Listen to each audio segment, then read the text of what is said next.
Shalom, selamat pagi anak-anak semuanya. Bagaimana kabarnya hari ini? Bapak yakin semuanya dalam keadaan sehat. Mudah-mudahan di hari yang cerah ini kita semuanya boleh melakukan kegiatan dan aktivitas kita dengan baik. Dan kita juga boleh mengikuti setiap pelajaran di ruangan kelas kita masing-masing, itu dengan baik. Anak-anak semuanya, sebelum kita memulai pelajaran, Bapak mengajak kalian untuk berdoa bersama. Mari kita berdoa.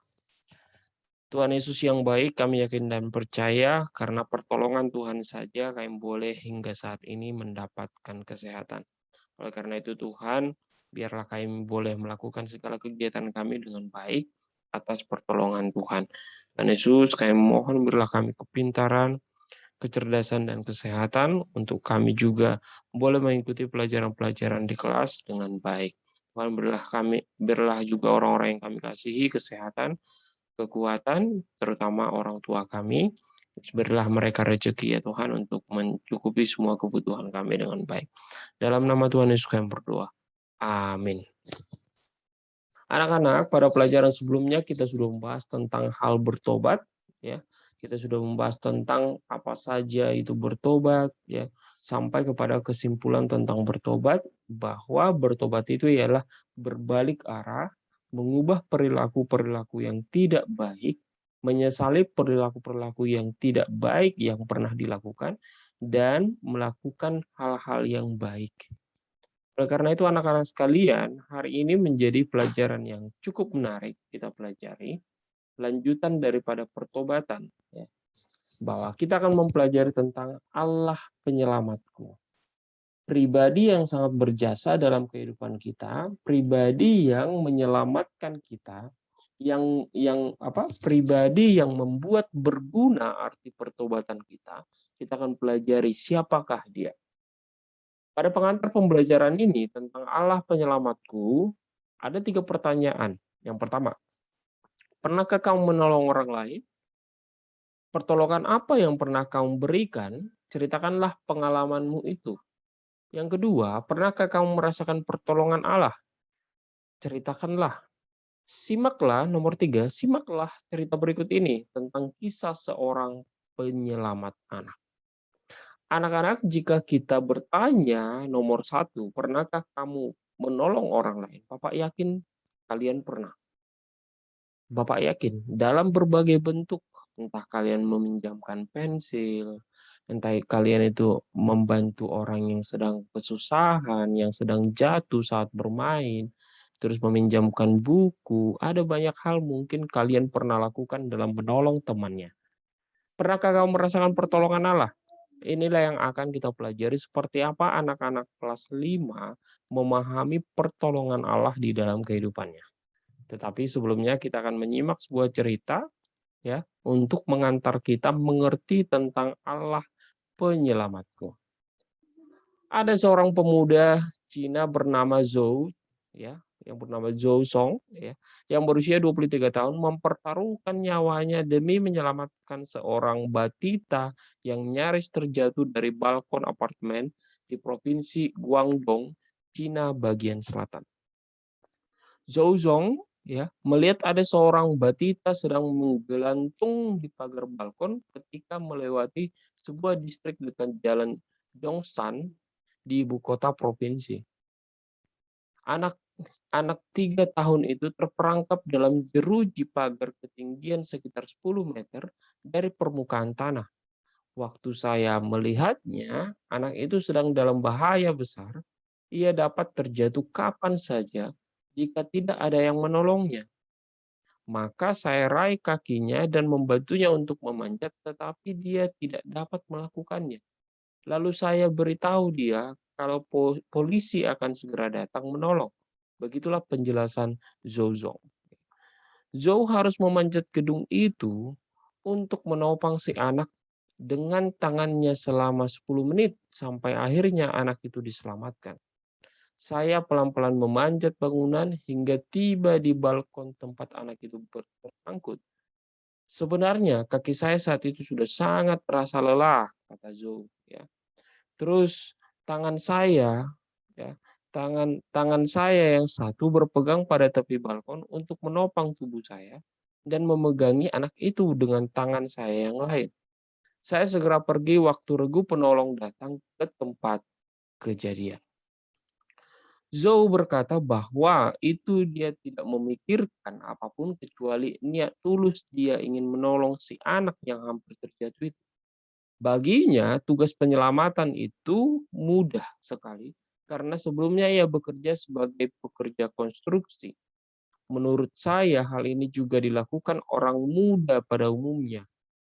Tidak perlu diceritakan, saya cuma merentangkan tangan dan menolong anak itu, ujar Zhou merendah. Zhou memang langsung meninggalkan tempat kejadian itu, begitu anak itu berhasil diselamatkan oleh polisi, tapi akhirnya pihak media dan pemerintah setempat berhasil mengetahui keberadaannya.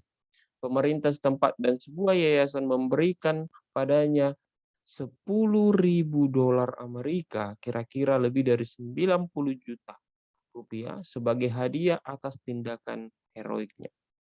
Apa yang dilakukan Zhou mencakup sifat altruisme, ya, mementingkan kepentingan orang lain dan integritas diri. Dia tidak mengenal anak itu, tetapi bersedia menyelamatkan nyawanya dan pergi dengan diam-diam. Dia sudah memberikan teladan moral yang baik bagi kita semuanya. Tindakan Zhou memang patut kita contoh. Tanpa adanya maksud apapun, dia tulus menolong orang lain yang bahkan tidak dikenalnya. Meski harus mempertaruhkan keselamatan dirinya sendiri.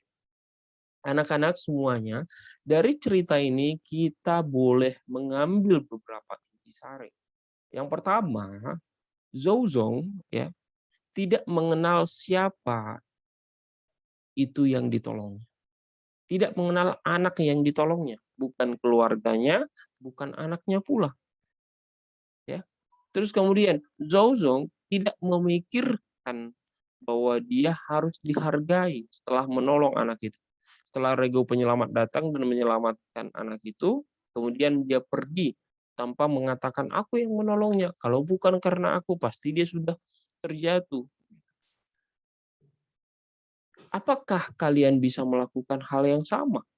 Apakah kita bisa melakukan hal yang sama? Bukankah biasanya kita akan menolong orang lain kalau kita merasa kita akan mendapatkan sesuatu darinya? Sebagai contoh, seorang anak sering sekali saat ini mau mengikuti perintah orang tuanya ketika orang tuanya menjanjikan sesuatu hal. Seorang anak mau mengikuti perintah orang tuanya kalau orang tuanya menjanjikan sesuatu hal. Apakah itu artinya taat kepada orang tua?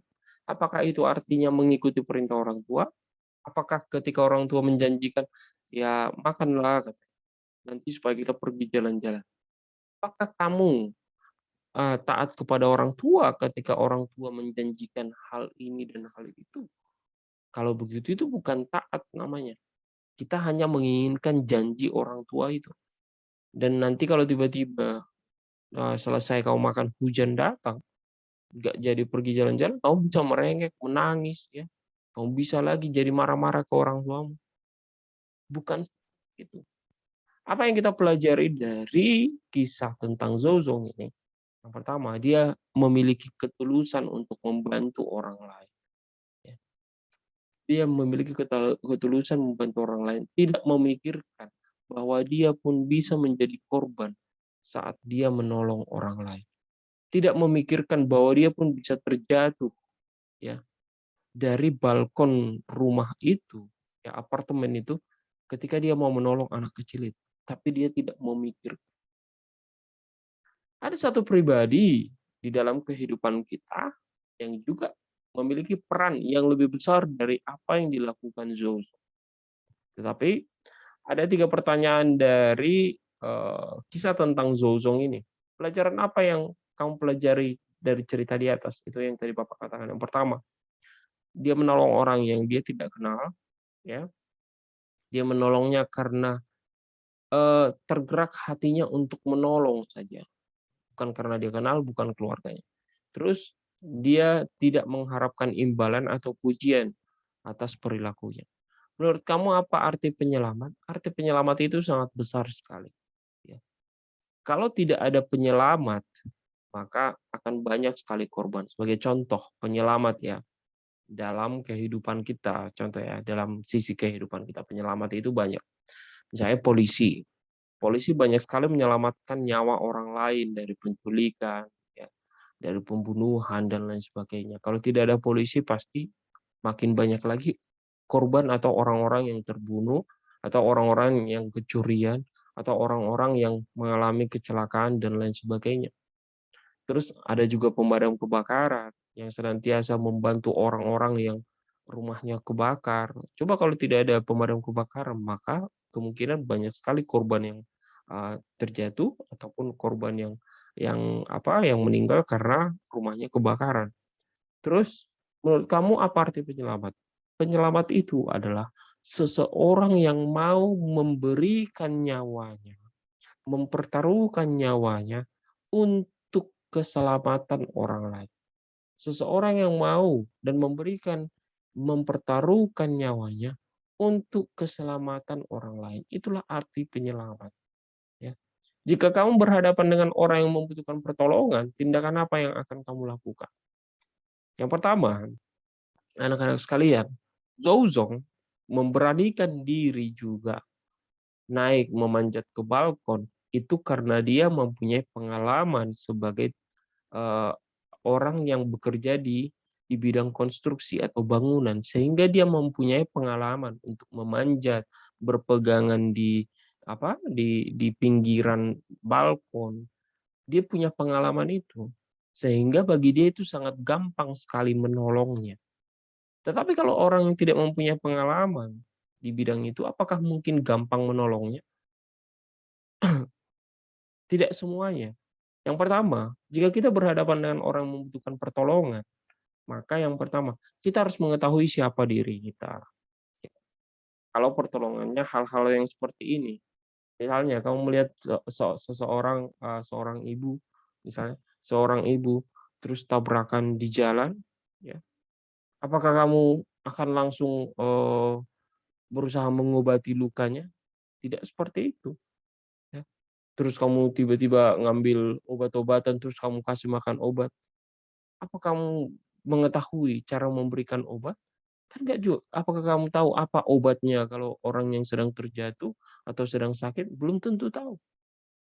Maka yang paling pertama, ketika kamu melihat orang terjatuh, misalnya di pinggir jalan, kamu memanggil orang lain, sudah.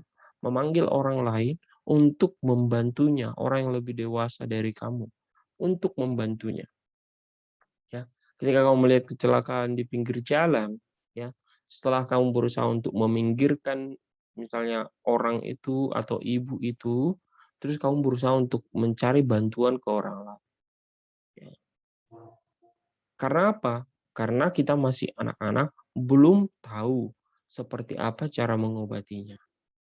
Misalnya sebagai contoh, jika kamu anak kelas 5 terus melihat anak kecil ada di balkon, terus hampir jatuh.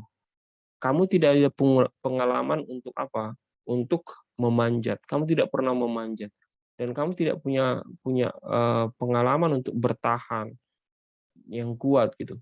Dan tanganmu juga tidak sanggup untuk meraih anak kecil itu yang hampir terjatuh. Apa yang akan kamu lakukan? Maka yang harus kamu lakukan ialah memanggil orang yang lebih dewasa dari kamu. Ya. Jadi kita juga harus melihat kemampuan kita anak-anak. Ya. Ketika kita berhadapan dengan orang yang membutuhkan pertolongan, kalau itu misalnya hanya pensil saja, ya kasih saja pensilnya. Kan tidak mengorbankan nyawa kita, tidak mempertaruhkan nyawa kita. Ketika orang kesusahan membutuhkan uang misalnya 5.000, kita punya uang 5.000 ya kasih saja. Tapi ketika orang sedang dalam keadaan genting, mempertaruhkan nyawanya, dan kita juga harus menyelamatkan dia dengan mempertaruhkan nyawa. Kalau kita tidak punya kemampuan ataupun pengalaman, jangan ya. Jangan besok-besok kamu seperti pahlawan, akhirnya kamu yang menjadi korban. Padahal yang harus kamu lakukan ialah memanggil orang yang lebih dewasa daripada kamu. Sudah. Jadi oleh karena itu anak-anak sekalian, perlu dipahami dengan baik bahwa kita juga di dalam menolong orang lain, ya, kita juga harus melihat kemampuan kita seperti apa. Jika kamu berhadapan dengan orang yang membutuhkan pertolonganmu, seperti kasus Jouzong itu tadi, kamu harus mengetahui apakah kamu mampu menolong. Kalau itu menjadi sebuah tantangan yang mempertaruhkan nyawamu seperti Jouzong, ya, maka hendaknya kamu lebih memilih untuk memanggil orang dewasa untuk menyelamatkan anak itu. Dan ada sebuah cerita anak-anak sekalian dari Daniel pasal yang ketiga, ya, yakni suatu hari dalam kerajaan Nebukadnezar, ya, ada 3 orang yang bernama Sadrak, Mesak, dan Abednego. Kemudian Raja Nebukadnezar menyuruh orang lain untuk mengumpulkan para wali, ya, wakil raja, para penguasa, para bupati, para penasihat negara, dan bendahara, para hakim, para ahli hukum, dan semua kepala daerah untuk menghadiri pentakbisan patung yang telah didirikannya. Lalu setelah mereka semua berkumpul, kemudian Raja Nebukadnezar bertitah. Beginilah dititahkannya, ya. Hai orang-orang segala bangsa, suku bangsa, dan bahasa, demi kamu mendengar bunyi sangkakala, seruling kecapi, rebab, gambus, serdam, dan berbagai jenis bunyi-bunyian, maka kamu haruslah sujud menyembah patung yang telah didirikan Raja Nebukadnezar itu. Siapa yang tidak sujud, ya, menyembah, akan dicampakkan seketika itu juga ke dalam perapian yang menyala-nyala. Mendengar itu, bangsa-bangsa pada saat itu sangat ketakutan mendengar bahwa mereka akan dibakar di dalam perapian yang sangat menyala ketika mereka tidak mengikuti titah raja. Tetapi ketika peristiwa itu terjadi, ya, siapa yang Bapak katakan tadi, ada Sadrak, Mesak, dan Abednego, ya. Pada saat itu orang-orang Kasdim dari suku Kasdim, mereka mengadu kepada raja bahwa ada 3 orang yang tidak mengikuti titah daripada raja. Dan mendengarkan itu, ya, Raja Nebukadnezar sangat murka, sangat marah sekali, dan menyuruh siapa ketiga orang itu yang tidak menyembah dan mengikuti perintahnya. Dan akhirnya Sadrak, Mesak, dan Abednego dibawa ke hadapan daripada Raja Nebukadnezar.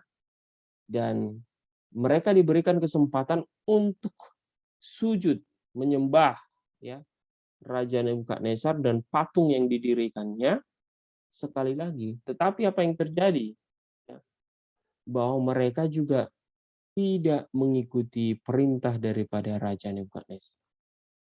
Ada beberapa orang Yahudi yang kepada mereka telah Tuhan berikan perintah atas wilayah Babel, yakni Sadrak, Mesak, dan Abednego. Orang-orang ini tidak mengindahkan titah Tuanku, kata mereka. Sesudah itu Raja Nebukadnezar memerintahkan dalam marahnya, geramnya, untuk membawa Sadrak, Mesak, dan Abednego menghadap. Setelah orang-orang itu dibawa menghadap raja, berkatalah Nebukadnezar kepada mereka, apakah benar, hai Sadrak, Mesak, dan Abednego, bahwa kamu tidak memuja dewaku dan tidak menyembah patung emas yang kudirikan itu? Sekarang jika kamu bersedia, demi kamu mendengar bunyi sangkakala, seruling kecapi, rebab, gambus, serdam, dan berbagai jenis bunyi-bunyian, sujudlah menyembah patung yang kubuat itu. Tetapi jika kamu tidak sujud menyembah, kamu akan dicampakkan ke dalam perapian yang menyala-nyala. Dan Raja Nebukadnezar mengatakan, dewa manakah yang akan menyelamatkanmu, melepaskanmu dalam tanganku? Oleh karena itu anak-anak, apa yang mereka lakukan? Apa yang dikatakan oleh Sadrak, Mesak, dan Abednego? Apakah Sadrak, Mesak, dan Abednego karena ketakutan akhirnya mengikuti perintah daripada Raja Nebukadnezar? Lalu Sadrak, Mesak, dan Abednego menjawab Raja Nebukadnezar, tidak ada gunanya kami memberi jawab kepada Tuanku dalam hal ini. Jika Allah kami yang kami puja sanggup melepaskan kami, maka Ia akan melepaskan kami dari perapian yang menyala-nyala itu dan dari dalam tanganmu, ya Raja. Mendengar itu, Raja Nebukadnezar sangat marah sekali, sangat murka sekali. Karena merasa dia ditantang, merasa dia tidak dipercaya oleh Sadrak, Mesak, dan Abednego. Maka Raja Nebukadnezar memerintahkan membuat nyala api yang sepanas-panasnya, senyala-nyalanya untuk membakar mereka, dan memerintahkan prajurit-prajurit paling kuat untuk mengikat tangan mereka, memasukkan mereka ke dalam api. Tetapi ada peristiwa yang sangat mengherankan. Semua orang melihat bahwa mereka tidak terbakar. Baju mereka pun tidak terbakar. Dan bahkan Raja Nebukadnezar berusaha untuk mendekat ke perapian itu. Terus dia berkata, bukankah 3 orang yang dimasukkan ke dalam perapian ini? Mengapa seperti ada 4 orang dan seperti anak dewa? Ya. Melihat hal itu, Raja Nebukadnezar sangat terheran-heran dan sangat kagum sekali. Terus dia mengatakan, ya, bukankah 3 orang? Tapi kenapa seperti ada 4 orang? Tetapi atas kejadian itu, ya, lalu Nebukadnezar menyuruh untuk membukakan pintu, ya, untuk membukakan pintu daripada perapian itu. Ya. Terus kemudian atas kesadarannya mereka mengatakan bahwa mulai dari hari ini siapa yang menghina raja daripada Sadrak, Mesak, dan Abednego, ya, maka mereka akan dihukum. Ya. Oleh karena itu, mereka mengatakan, terpujilah, ya, Allah Sadrak, Mesak, dan Abednego, ia telah mengutus malaikatnya untuk melepaskan hamba-hamba. Kejadian ini membuat bangsa yang dipimpin oleh Raja Nebukadnezar mengagumi Allah yang dipercaya oleh Sadrak, Mesak, dan Abednego. Anak-anak sekalian, apa yang dapat kita pelajari dari kisah ini, yakni kita dapat belajar bahwa sering sekali nanti kita akan diperhadapkan dengan hal-hal yang seperti ini. Sering sekali kita diperhadapkan kepada situasi-situasi yang tidak baik, yang terkadang kita harus mengikuti hal-hal yang tidak baik. Sebagai contoh, anak-anak sekalian, ketika kamu melihat teman-temanmu itu suka berkata-kata tidak baik, berkata-kata jorok, berkata-kata kasar, ya. Mungkin Roh Kudus dalam dirimu telah mengingatkanmu bahwa itu tidak baik, ya. Karena berkata-kata kasar, berkata-kata kotor, ya, menghina, ya, itu merupakan sesuatu yang tidak disenangi oleh Allah, ya. Tetapi kamu pelan-pelan bisa jadi terikut-ikut karena temanmu semuanya seperti itu. Tetapi Roh Kudus dalam dirimu akan senantiasa mengingatkan kamu, jangan, jangan lakukan itu, jangan lakukan itu. Ya. Tetapi ketika kamu akhirnya mengikuti teman-temanmu berkata-kata kotor, berkata-kata kasar, supaya kelihatan kamu hebat, supaya kelihatan kamu mengikuti zaman, supaya kelihatan kamu itu jagoan, maka pada saat itu Tuhan tidak sangat senang. Tuhan tidak senang dengan apa yang kamu lakukan. Sangat tidak senang dengan apa yang kamu lakukan. Sadrak, Mesak, dan Abednego saja, mereka sudah diperhadapkan dengan api yang panas. Ya. Mereka sudah diperhadapkan dengan nyala api yang panas. Dan mereka diancam, siapa yang tidak menyembah raja, tidak menyembah patung yang didirikan oleh raja, maka mereka akan dibakar hidup. Apakah mereka mau mengikutinya? Mereka tidak mau. Karena mereka yakin Allah mereka mampu menyelamatkan mereka. Tetapi sekarang kita anak-anak, kita mengatakan kita orang percaya, kita mengatakan diri kita percaya kepada Tuhan Yesus, tetapi apa yang terjadi? Kita malah bertindak, berbuat sesuatu yang tidak sesuai dengan apa yang diinginkan Tuhan Yesus dalam kehidupan. Apakah kita mencontoh kehidupan Sadrak, Mesak, dan Abednego yang mempercayai Allah sepenuhnya dan yakin, tetapi kita baru saja ada teman kita berkata-kata kotor karena merasa hebat kamu ikut-ikutan. Ada teman kita mencuri karena kamu lihat mereka bisa membeli apa yang mereka inginkan, kamu ikut-ikutan. Terus kamu melihat temanmu yang apa? berkata-kata yang tidak baik kepada orang tuanya dan kamu lihat itu sepertinya hebat, kamu ikut-ikutan. Apalah artinya itu? Kamu tidak mencontoh kehidupan Sadrak, Mesak, dan Abednego. Oleh karena itu anak-anak, dalam pelajaran kita hari ini, ya, berbicara tentang Zouzong yang kita pelajari tadi dan berbicara tentang kisah Sadrak, Mesak, dan Abednego, ya. Ada bagian C, ada 3 pertanyaan. Mengapa Sadrak, Mesak, dan Abednego tidak mematuhi perintah Raja Nebukadnezar untuk menyembah patung emas? Apa yang terjadi dengan Sadrak, Mesak, dan Abednego ketika mereka dimasukkan ke dalam api yang sangat panas yang menyala-nyala? Bagaimana cara Allah bertindak untuk menyelamatkan Sadrak, Mesak, dan Abednego? Ini menjadi tugas kalian yang pertama. Ya, anak-anak, ini menjadi tugas kalian yang pertama, jawablah ketiga pertanyaan ini. Tugas kalian yang kedua, anak-anak, carilah 5 ayat. Minta bantuan kepada orang tuamu untuk mencari 5 ayat. Minta bantuan kepada orang tuamu, kakakmu, ya, terus saudara-saudaramu bisa 5 ayat yang menceritakan tentang kisah penyelamatan di dalam Alkitab. Tugas yang pertama ialah menuliskan 3 jawaban dari pertanyaan C. Yang kedua ialah menuliskan 5 ayat tentang kisah penyelamatan yang ada di dalam Alkitab.